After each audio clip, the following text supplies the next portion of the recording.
आपकी लाइफ में कितना भी बुरा टाइम क्यों ना चल रहा हो, पर आप अगर देखने का नजरिया बदलो तो सब कुछ ब्यूटीफुल लग सकता है। इस एक ब्यूटीफुल मैसेज के साथ आज की मूवी आती है ऑल द ब्राइट प्लेसेस। ये हॉलीवुड रोमांटिक मूवी आज मैं आपको एक्सप्लेन करने वाला हूँ।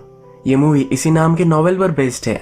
इस मूवी को बहुत ही ब्यूटीफुली शॉट किया गया है। इस मूवी की म्यूजिक डायलॉग्स बहुत ही बेस्ट है। तो चलिए इस ब्यूटीफुल मूवी को एक्सप्लेन करना स्टार्ट करते हैं। मूवी स्टार्ट होती है और हमें हमारा मेन कैरेक्टर थियोडोर दिखता है। थियो को जॉगिंग करना अच्छा लगता है, पर आज वो एक अलग ही चीज देखता है।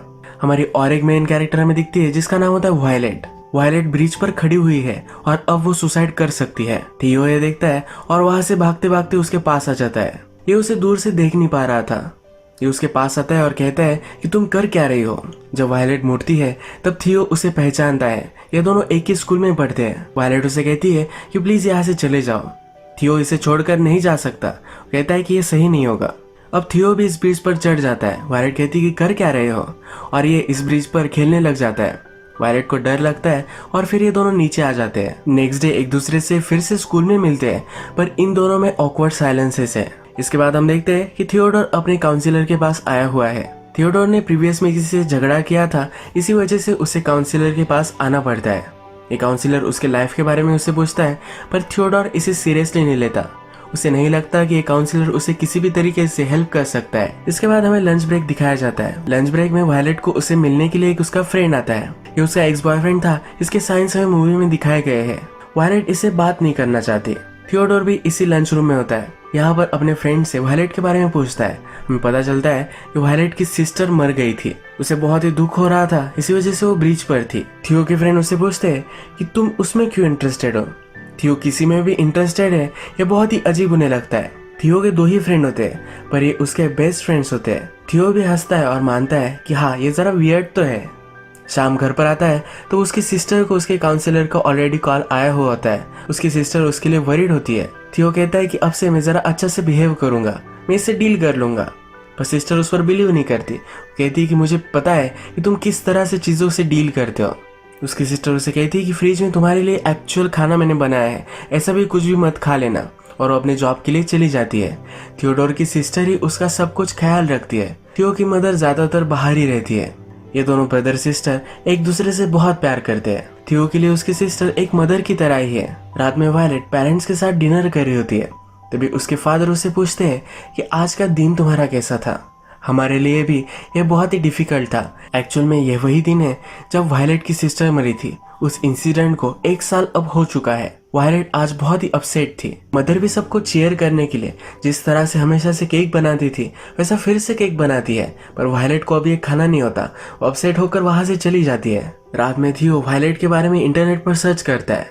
वायलेट और उसकी सिस्टर की एक वेबसाइट थी जहाँ पर उनके बहुत सारे फोटोज होते हैं, ये वो देखता है। वायलेट को राइटिंग भी अच्छी लगती है जो उसने अपने ब्लॉग पर लिखी होती है। रात में थियोडोर वायलेट की सिस्टर के मेमोरियल प्लेस पर भी जाकर आता है। अब नेक्स्ट दिन आता है, क्लास चल रही होती है तो वायलेट आती है और उससे एक कुर्सी गिर जाती है।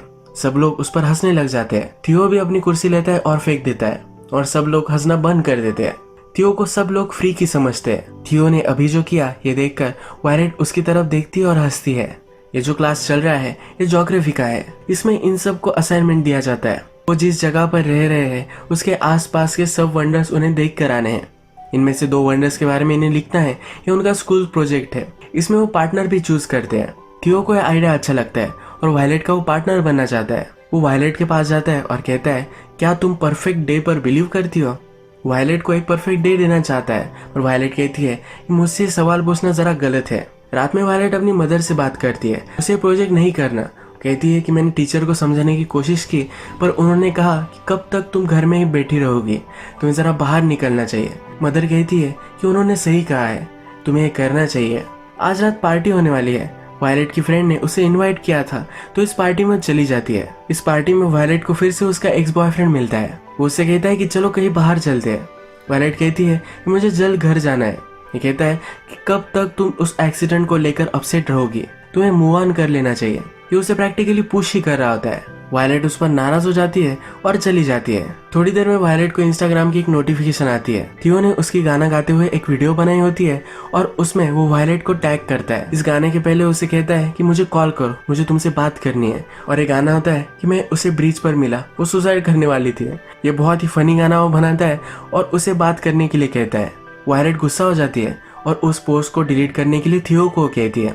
थियो डिलीट कर देता है और कहता है कि मुझे तुमसे बात करनी है, मुझे लगता है कि हम फिर से उस हॉरिबल टाइम से नहीं गुजर सकते। वायलेट कहती है कि ये क्या कह रहे हो। थियोडोर कहता है कि एक बुक का कोट है। पूछता है क्या मैं तुमसे अब मिल सकता हूँ। ये दोनों फिर वॉक पर चलते हैं।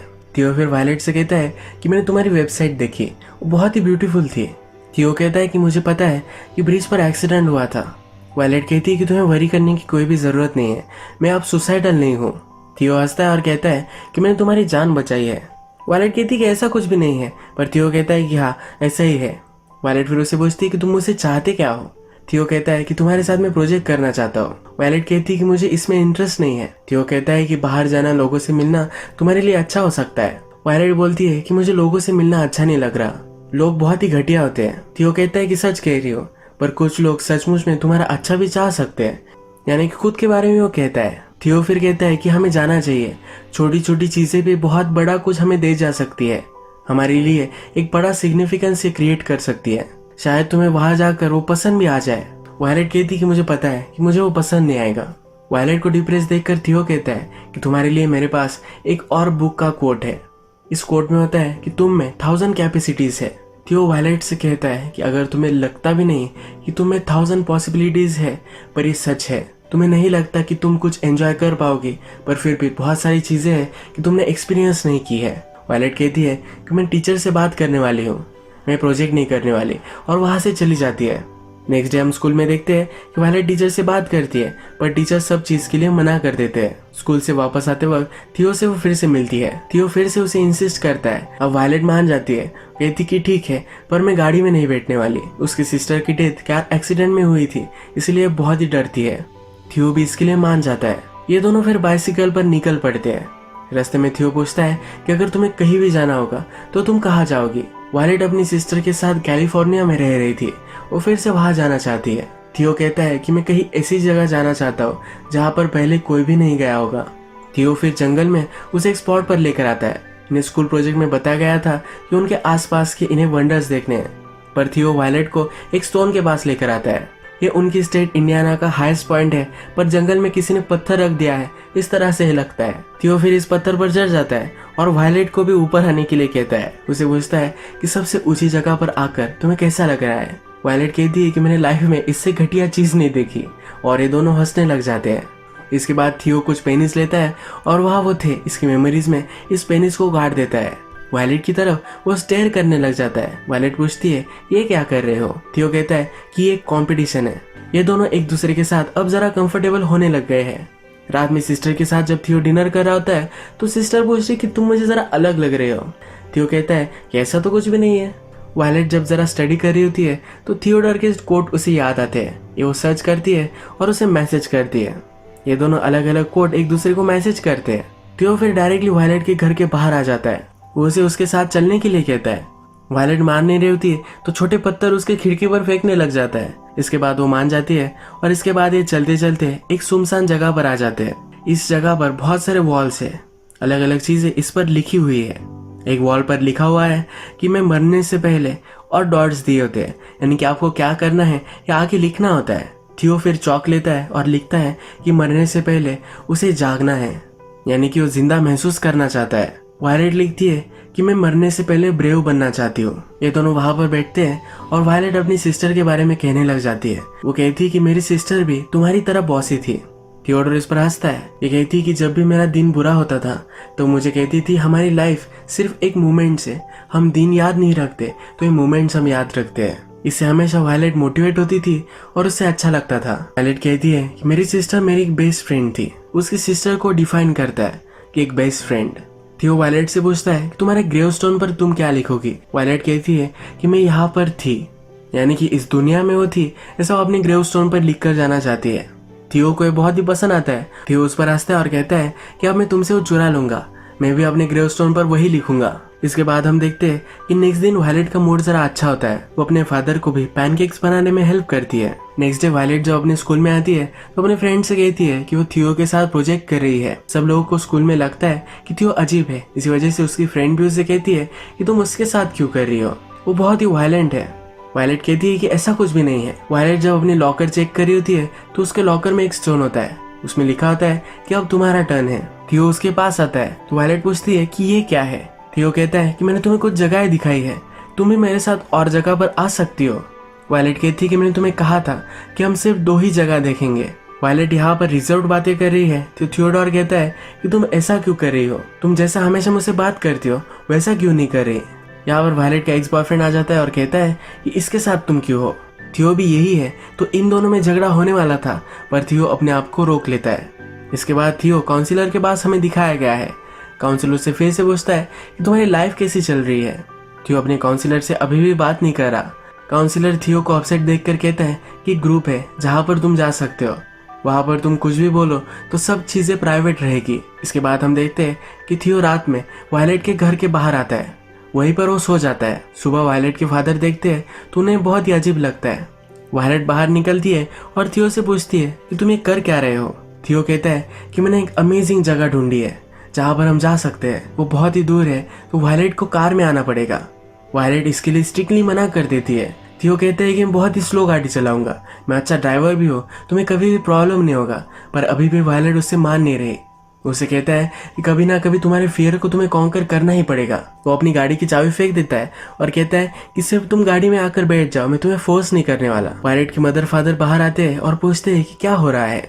थियो उनके पास जाता है, अपने आप को इंट्रोड्यूस करवाता है। थियो उनसे कहता है कि हम स्कूल प्रोजेक्ट कर रहे हैं, हमें जरा बाहर जाना पड़ेगा। उन्हें सब कुछ समझाता है तो वायलेट के पेरेंट्स भी इसके लिए मान जाते हैं। वायलेट घर में चली जाती है पर थोड़ी देर में बाहर आकर उसके साथ जाने के लिए रेडी हो जाती है।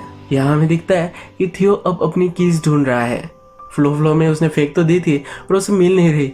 थोड़ी देर में इसे मिल जाती है और अब अपनी जर्नी पर ये निकल पड़ते हैं। गाड़ी में बैठकर वायलेट बहुत ही डर रही होती है पर वो गाना लगाती है। थियो की गाने की चॉइस बहुत ही अजीबोगरीब है, इस पर वो हंसने लग जाती है।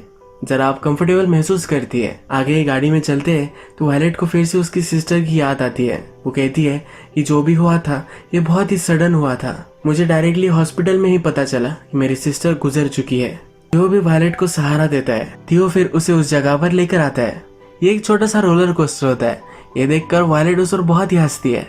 इसके बाद ये दोनों इस रोलर कोस्टर पर बैठते हैं और बहुत मजे करते हैं। वहां से वापस आते वक्त रेडियो पर गाने चलाते हैं और उसके बोल गाते हैं। थियो वायलेट को एक नोटबुक देता है। वो कहता है कि जहाँ पर भी हम गए थे उसके बारे में अब तुम्हें लिखना है। वायलेट को लिखना अच्छा लगता था पर उसकी सिस्टर के जाने के बाद वो कुछ भी लिख नहीं रही थी, तो अब उसे वो कह रहा है कि तुम्हें कुछ लिखना है क्योंकि तुम राइटर हो। वायलेट हंसते हुए कहती है कि तुम बहुत ही पुशी हो। थियो अपनी तारीफ में कहता है कि मैं बोल्ड हूँ, एक्साइटिंग हूँ, सेक्सी हूँ। इस पर ये दोनों बहुत हंसते हैं। इसके बाद थियो कहता है तुम्हें पता है कि मैं तुम्हें क्यों इतना लाइक करता हूँ, तुम में सब कलर्स मुझे दिखते हैं और वो भी फुल ब्राइटनेस में। यहाँ पर शाम हो चुकी है। जिस रास्ते से जा रहे हैं उसके आसपास बहुत ही ब्यूटीफुल खेत होते हैं। थियो गाड़ी रोक लेता है, वायलेट के पास आता है और ये दोनों एक दूसरे को किस करते हैं। इसके बाद ये दोनों कपल बन जाते हैं, अलग अलग जगह पर जाते हैं, बहुत एंजॉय करते हैं। इनका रूटीन सही से चल रहा होता है। एक दिन हम देखते हैं कि थियो और वायलेट अपने फ्रेंड्स के साथ है। थियो अचानक से किसी ख्याल में डूब जाता है। इसके बाद वो 1-2 दिनों के लिए गायब हो जाता है। थियो के फ्रेंड से वायलेट पूछती है कि इसने ऐसा क्यों किया है, वो मेरे टेक्स्ट मैसेजेस वगैरह भी रिप्लाई नहीं कर रहा। के फ्रेंड कहते हैं कि कभी कभी थियो ऐसा करता है, उसे कुछ स्पेस चाहिए होता है, इसीलिए 1-2 दिनों के लिए वो गायब हो जाता है, पर हमेशा वो वापस आता है। तुम्हें वरी करने की कोई भी जरूरत नहीं है। 2 दिनों बाद अचानक से वायलेट के घर पर थियो उसके पेरेंट्स से बात करने लग जाता है। वायलेट उस पर बहुत ही नाराज है पर थियो उसे डायरेक्टली बाहर लेकर आता है। उसे कहता है कि मुझे तुम्हें कुछ दिखाना है। वायलेट को मनाने के लिए उसने बहुत सारे फ्लावर्स लाए हुए होते हैं। वायलेट भी देखती है, स्माइल करती है और वो अब थियो के साथ जाने के लिए मान जाती है। थियो उसे एक ब्यूटीफुल लेक के पास लेकर आता है। थियो वायलेट से कहता है कि लोग समझते हैं कि अगर इस लेक में कोई नीचे तक गया तो अलग वर्ल्ड में पहुंच सकता है। थियो अपने कपड़े निकालता है और स्विमिंग करने के लिए जाना चाहता है। वायलेट को कहता है कि तुम्हें भी आना चाहिए। थियो कहता है कि तुम डर क्यों रही हो। वायलेट कहती है कि मरने से मैं डर रही हूँ। थियो कहता है कि मुझे पता है कि ये सच नहीं है। वायलेट से पूछता है कि लाइफ में सबसे ज्यादा किस चीज से तुम डरती हो। वायलेट कहती है कि मैं डरती हूँ कि मैं सही से जी नहीं पाऊंगी। थियो कहता है कि यही तुम्हारा चांस है। इसके बाद ये दोनों एक दूसरे को किस करते हैं और इस लेक में कूद जाते हैं। ये पानी बहुत ही ठंडा होता है तो थोड़ा सा रिग्रेट भी करते हैं। बाहर निकलने के बाद वायलेट पूछती है कि तुम किस चीज से सबसे डरते हो। थियो कहता है कि मेरी सिस्टर को लूज करने से मैं बहुत डरता हूँ। क्योंकि उसकी लाइफ में उसकी सिस्टर बहुत ही इंपॉर्टेंट है। थियो फिर से लेक के वाटर में देखना चाहता है तो कूद जाता है। थोड़ी देर तक वो बाहर नहीं निकलता तो वायलेट बहुत ही डर जाती है, वो भी कूद जाती है। उसे ढूंढने की बहुत कोशिश करती है पर ढूंढ नहीं पाती। वो ऊपर आती है तो थोड़ी देर में अचानक से थियो भी बाहर आ जाता है। तो सर बहुत ही अपसेट हो जाती है, उसे मारने लग जाती है। वो कहती है कभी भी ऐसा मत करना, क्यों तुम इस तरह से गायब होते रहते हो। वो बहुत ही गुस्से में है। वो कहती है कि तुम्हारे बारे में मुझे कुछ ना कुछ तो रियल चीज बताओ, वरना हमारा जो है ये सब कुछ खत्म हो जाएगा। थियो के बॉडी पर एक बड़ा सा स्कार है। इस बारे में वो कहता है कि मेरे फादर बहुत ही वायलेंट थे और मैं बहुत ही छोटा था। एक दिन उसके फादर वायलेंट हो चुके थे और थियो उनके सामने आ गया था, इसी वजह से उसे इंजरी हुई थी। थियो फिर कहता है कि कभी कभी मुझे कुछ स्पेस चाहिए होता है, मैं मेरे थॉट्स को सही से कर नहीं पाता। वो 1-2 दिनों के लिए अकेले सोचने के लिए चला जाता है। वायलेट भी उसे समझ लेती है। रात में वो पुराने रेलवे स्टेशन पर आते हैं। थियो ने वायलेट के लिए पहली बार जो सॉन्ग लिखा था ब्रिज का, तो फिर से वो गाने लग जाते हैं।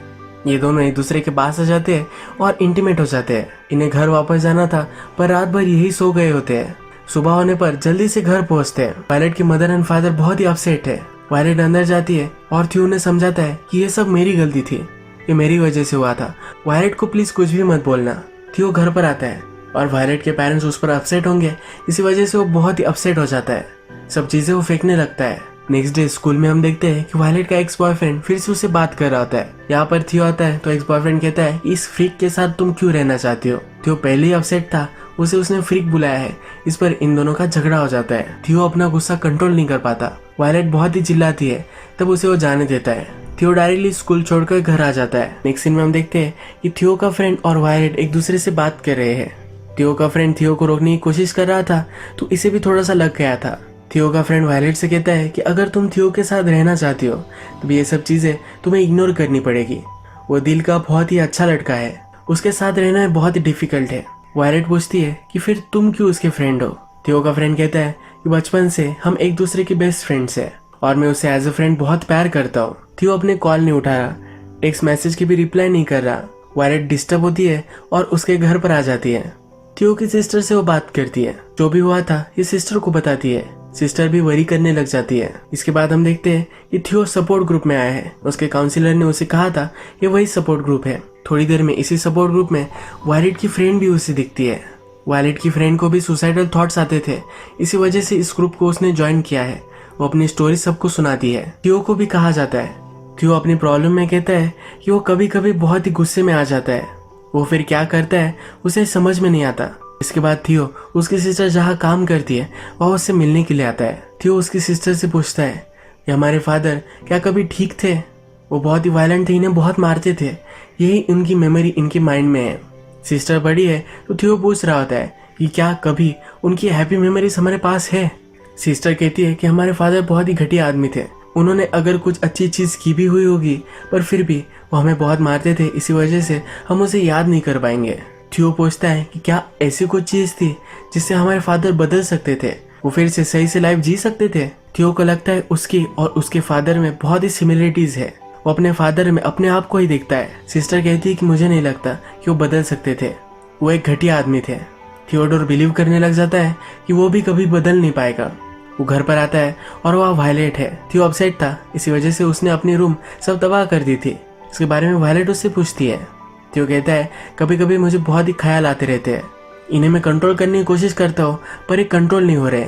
थियो को अब लगता है कि वायलेट का उसके साथ रहना सही नहीं है, उस पर चिल्लाता है और निकल जाने के लिए कहता है। 1-2 दिन गुजर जाते हैं और थियो फिर से गायब हो चुका है। वायलेट थियो को वॉइस मैसेज छोड़ती है और कहती है कि मैं बहुत ही सॉरी हूँ, मुझे ऐसा रिएक्ट नहीं करना चाहिए था। शाम में वायलेट अपने फादर के पास है।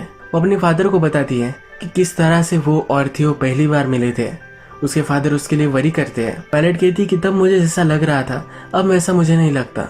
वो थियो को लेकर बहुत ही परेशान है। फादर उससे कहते हैं कि तुम दोनों तो अलग अलग जगह पर गए थे, थियो वही किसी जगह पर होगा। वायलेट भी अब कार निकालती है। वो सिर्फ कार में बैठने से भी डरती थी पर अब खुद ड्राइव करती है और अलग अलग जगह पर जाकर देखती है। जब वो लेक के पास आती है तो थियो की गाड़ी वहां होती है। आगे चलकर थियो के कपड़े वगैरह उसे मिलते हैं। थियो ने यहाँ से कूदकर सुसाइड कर ली है। वायलेट बहुत रोती है। जिस जगह पर भी ये जाते थे सब जगह हमें सुनसान दिखाई जाती है। थियो का मेमोरियल भी होता है। वायलेट अपनी मदर से कहती है कि मैं थियो को बहुत ही मिस करती हूँ। उसके मदर फादर उसे सहारा देते हैं। वायलेट से मिलने के लिए उसकी फ्रेंड भी आती है। उसकी फ्रेंड सुसाइडल थी। जिस चीजों से वो गुजर रही थी, इन सब चीजों के बारे में वायलेट को कहती है। वायलेट कहती है कि मुझे पता ही नहीं था कि तुम इस सब से गुजर रही हो। फ्रेंड कहती है कि मैं हमेशा मेरी फीलिंग्स छुपा कर रखती थी। ये सीन रिप्रेजेंट करता है किस तरह से लोग हमसे चीजें छुपा कर रखते हैं। किसी के लाइफ में क्या चल रहा है हमें कभी पता नहीं होता। रात में वायलेट थियो का मैप देखती है। इस मैप के बारे में थियो ने कहा था कि एक दिन मैं तुम्हें एक अलग सी जगह पर लेकर जाना चाहता हूँ। इस जगह को थियो ने मार्क किया था। वायलेट डिसाइड करती है और निकल पड़ती है। ये जगह एक बड़े से मेमोरियल के लिए बनवाई हुई होती है। यहाँ पर वायलेट पढ़ती है कि ये जगह उन लोगों के लिए डेडिकेटेड है जो कार एक्सीडेंट में मर गए थे। यहाँ पर एक बुक होती है जिसमें वो एंट्रीज पढ़ती है।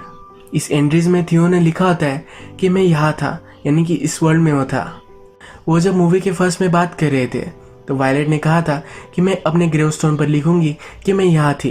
थियो ने कहा था ये लाइन मैं तुमसे चुरा लूंगा, और यही उसने किया है। अब नेक्स्ट सीन में हम देखते हैं कि स्कूल प्रोजेक्ट जो था इसके बारे में उन्हें लिखने के लिए कहा गया था। वायलेट ने जो सब लिखा है ये सब क्लास को सुना रही है। ये कहती है कि मैं चीजों के बारे में वरी करती थी पर वो मीनिंगलेस था। मुझे लगता था कि इस लाइफ को जीने की मैं डिजर्विंग नहीं हूँ, पर फिर थियो मुझे मिला। उसने मुझे सिखाया कि मुझे वरीड होना चाहिए कि मेरे लाइफ में जी नहीं पाऊंगी। उससे मिलने के बाद मैंने रियलाइज किया कि मैं गलत चीजों को लेकर वरीड थी। थियो ने मुझे सही से जीना कैसे है ये सिखाया। उसने मुझे अलग अलग जगह पर जाना सिखाया। उसने मुझे सिखाया कि वर्ल्ड में सबसे ऊंचाई में जाने के लिए तुम्हें माउंटेन क्लाइंब करने की कोई भी जरूरत नहीं है। बहुत ही छोटे से अगली प्लेसेस भी आपके लिए बहुत ही बड़े हो सकते हैं। वो आपके लिए ब्यूटीफुल बन सकते हैं अगर आप उनके लिए कुछ टाइम निकालो। कभी कभी आप लॉस्ट महसूस कर सकते हो, पर फिर से आपको फाइट करना है। उसने मुझे लाइफ में आगे कैसे बढ़ना है ये सिखाया। उसने मुझे सिखाया है कि जिंदगी में कितनी भी डार्क टाइम क्यों ना हो, पर फिर भी एक ब्राइट जगह होती है जहाँ पर इन्फिनिट पॉसिबिलिटीज है।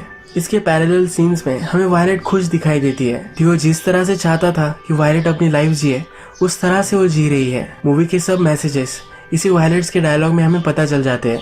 यही मूवी एंड हो जाती है। इस मूवी में हमने देखा कि छोटी छोटी चीजें भी बहुत ही ब्यूटीफुल हो सकती है। जब मैं रिकॉर्ड कर रहा हूँ तभी पंछियों की आवाजें आ रही है। सन आने वाला है और स्काई बहुत ही ब्लू है।